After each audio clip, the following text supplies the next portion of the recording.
समझते हैं Belgium story के बारे में।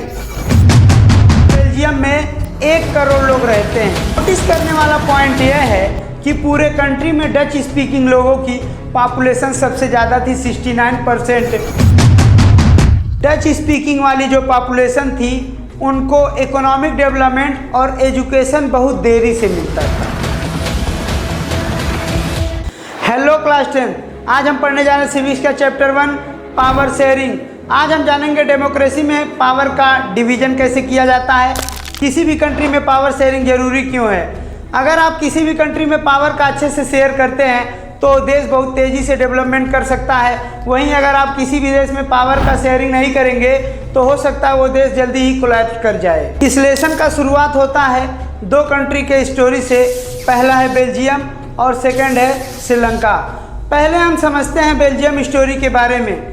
बेल्जियम यूरोप का एक छोटा सा देश है जिसके चारों तरफ जो बॉर्डर शेयर करने वाले देश हैं, पहला है फ्रांस, नीदरलैंड, जर्मनी और लक्समबर्ग। बेल्जियम कंट्री इतनी छोटी है जितना कि इंडिया का हरियाणा स्टेट है। एरिया के हिसाब से भी अगर देखेंगे तो बेल्जियम और हरियाणा का एरिया लगभग बराबर है। अगर वहीं पॉपुलेशन की बात की जाए तो बेल्जियम में 1 करोड़ लोग रहते हैं। अब आप इस मैप से समझिए, इसमें जो ऊपर का एरिया है वह फ्लेमिश रीजन है जिसमें 59% लोग रहते हैं और ये डच भाषा बोलते थे। और ये जो नीचे का रीजन है वह वेलेनिया रीजन है जिसमें 40% लोग रहते थे जो कि फ्रेंच भाषा बोलते थे। बाकी के जो 1% लोग थे वे जर्मन भाषा बोलते थे। दोनों के बीच में जो छोटा सा एरिया आपको दिखाई दे रहा है वह ब्रुसेल है जो कि बेल्जियम का कैपिटल है। नोटिस करने वाला पॉइंट यह है कि पूरे कंट्री में डच स्पीकिंग लोगों की पॉपुलेशन सबसे ज़्यादा थी, 69%, उनकी मेजॉरिटी थी। वहीं अपने ही कैपिटल ब्रुसेल में डच बोलने वाले केवल 20% थे, वहाँ उनकी माइनॉरिटी थी। ब्रुसेल का सीन एकदम उल्टा था। फ्रेंच स्पीकिंग लोगों की पॉपुलेशन पूरे देश में 40% थी जो कि माइनॉरिटी थी। वहीं कैपिटल ब्रुसेल में फ्रेंच स्पीकिंग लोगों की जो पॉपुलेशन थी 80% थी और मेजॉरिटी थी। इस बात से आपको अंदाज़ा लग गया होगा कि पूरे कंट्री में सबसे ज़्यादा डच स्पीकिंग के लोग थे, 69%, मगर वो अपने कैपिटल ब्रुसेल में उनकी संख्या कम हो जाती है और सबसे ज़्यादा फ्रेंच स्पीकिंग आ जाती है 80%, जो कि पूरे कंट्री में केवल 20% थे। वहाँ पे सब खेल पूरा उल्टा हो जाता है। इसी बात को लेकर दोनों कम्युनिटीज़ के बीच में टेंशन बढ़ने लगा और इस टेंशन के पीछे 2 कारण थे। पहला कारण ये था कि जो फ्रेंच स्पीकिंग लोग थे वो डच स्पीकिंग लोग से ज़्यादा रिच और पावरफुल थे। इससे जो फ्रेंच स्पीकिंग लोग थे वो डच कम्युनिटी पर दबाव बनाते थे। सेकंड, डच स्पीकिंग वाली जो पॉपुलेशन थी उनको इकोनॉमिक डेवलपमेंट और एजुकेशन बहुत देरी से मिलता था। आप ही इस बात को नोटिस करिए, अगर एक कम्युनिटी का ज़्यादा फ़ायदा होगा और दूसरी कम्युनिटी का कम फ़ायदा होगा तो जाहिर सी बात है दोनों कम्युनिटीज़ के बीच में टेंशन बढ़ेगा। और यही हुआ। 1950 से लेकर 1960 तक दोनों कम्युनिटीज़ के बीच में टेंशन बढ़ने लगा और ब्रुसेल की जो कंडीशन थी और ज़्यादा कॉम्प्लेक्स हो गई। एकोमोडेशन इन बेल्जियम, वहाँ की जो गवर्नमेंट थी वो बहुत ज़्यादा समझदार थी और प्रॉब्लम ना क्रिएट हो जाए, और इसे रोकने के लिए बेल्जियम की गवर्नमेंट ने 1977 से लेकर 1993 तक कॉन्स्टिट्यूशन में 4 बार चेंजेस किए ताकि पूरे देश में शांति बनी रहे और वहाँ के लोग एक दूसरे से आपस में लड़ाई ना करें। अब हम बात करने जा रहे हैं श्रीलंका देश के बारे में, जो कि एक आइलैंड नेशन है जो अपनी चारों तरफ से पानी से घिरा हुआ है। अगर हम वही बात करें इसकी पॉपुलेशन की तो श्रीलंका में लगभग 2 करोड़ लोग रहते हैं जो कि हरियाणा राज्य के बराबर हैं। श्रीलंका का जो कैपिटल है वो है कोलंबो। इतनी कंपोजिशन ऑफ श्रीलंका, इसमें हम जानेंगे कि श्रीलंका में कितने प्रकार के लोग रहते थे।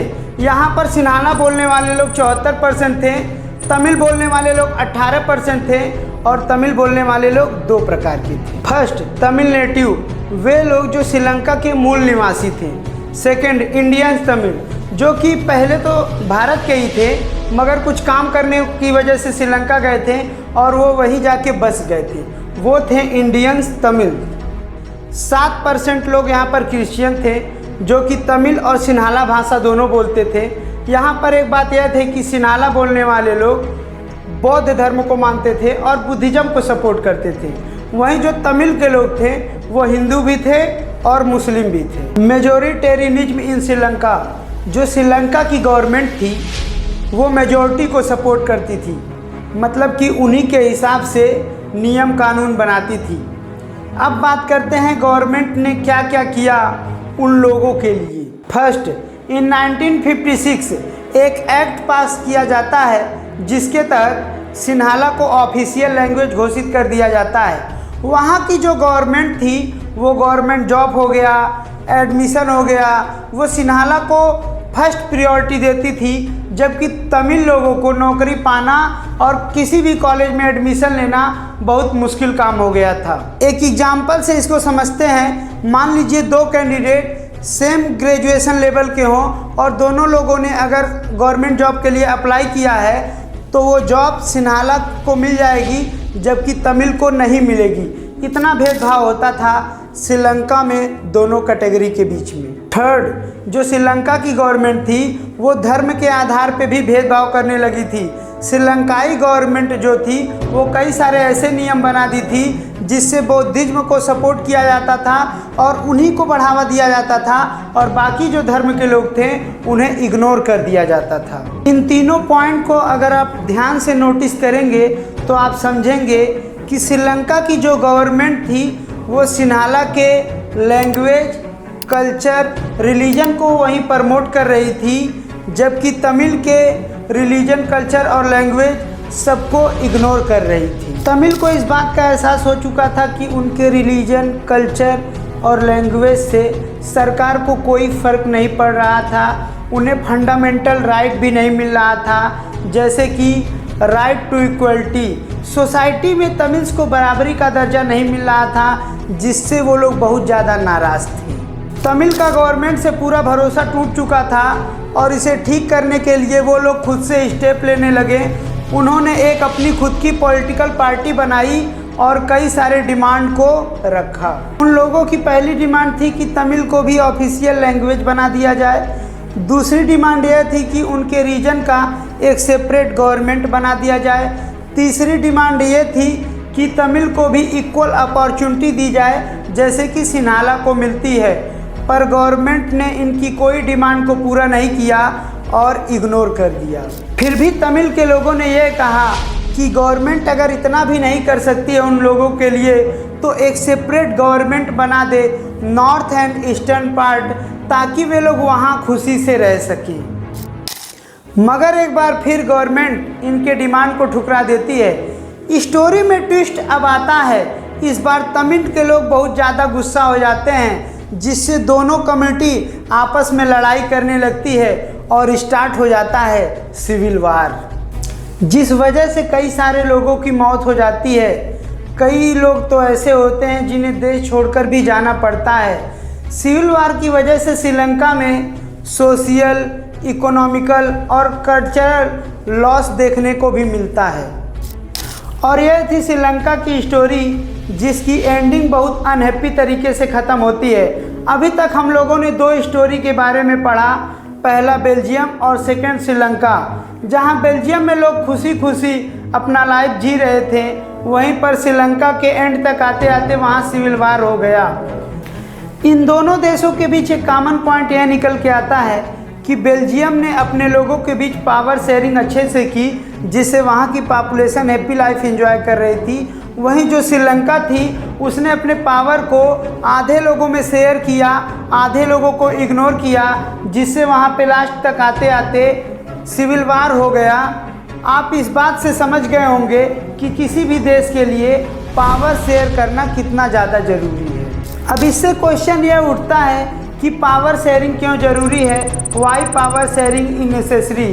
इसके दो रीजन हैं, पहला प्रूडेंशियल रीजन, दूसरा है moral reason. Prudential reason, power sharing से देश में शांति और स्टेबिलिटी बनी रहती है, क्योंकि सभी समुदाय और ग्रुप्स को गवर्नेंस में हिस्सा लेने का मौका मिलता है। मॉरल रीजन, पावर शेयरिंग करना न्यायपूर्ण और इथिकल है, क्योंकि इससे सभी लोगों को अधिकार और आवाज़ को इजाज़त मिलती है।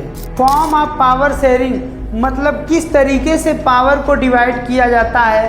First, horizontal distribution of power sharing.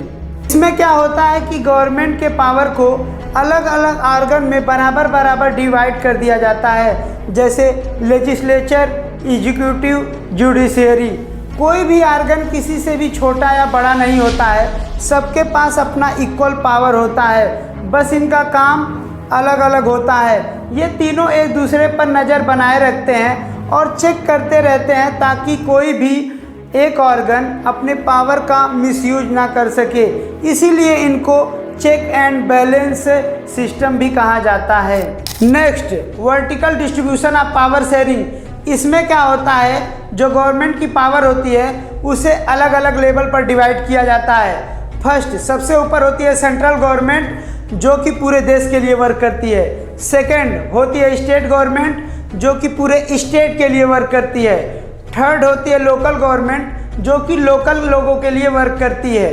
इसमें होता क्या है कि जो सेंट्रल गवर्नमेंट होती है वो अपनी पावर स्टेट गवर्नमेंट के साथ शेयर करती है, और जो स्टेट गवर्नमेंट होती है वो अपनी पावर लोकल गवर्नमेंट के साथ शेयर करती है। इसमें अलग अलग लेवल पर पावर शेयर हो रहा है। यहाँ पावर शेयरिंग वर्टिकल तरीके से हो रही है, इसीलिए इसको वर्टिकल पावर शेयरिंग या फेडरल गवर्नमेंट भी कहा जाता है।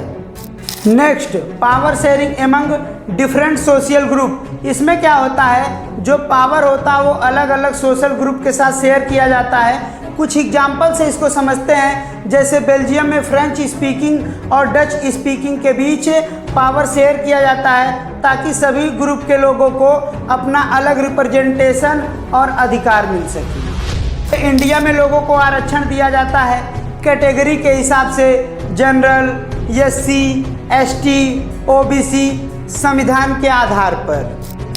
Power sharing among different political party and pressure group. इसमें क्या होता है, पावर को अलग अलग पॉलिटिकल पार्टी और प्रेशर ग्रुप के साथ शेयर कर दिया जाता है। आइए एक एग्जाम्पल से इसको समझते हैं। अगर सरकार ने कोई ऐसा फैसला ले लिया जो लोगों को पसंद नहीं आ रहा है, तो ये ग्रुप्स सरकार पर दबाव बनाते हैं ताकि उस नियम में थोड़ा बहुत परिवर्तन करके उसे सुधारा जा सके, जैसे student union, trade union, business union. कभी कभी सरकार अगर जॉब्स नहीं दे पाती है तो ये ग्रुप्स उस पर ये भी दबाव बनाते हैं कि वैकेंसी निकाली जाए, जहाँ डेवलपमेंट नहीं हुआ है वहाँ डेवलपमेंट किया जाए।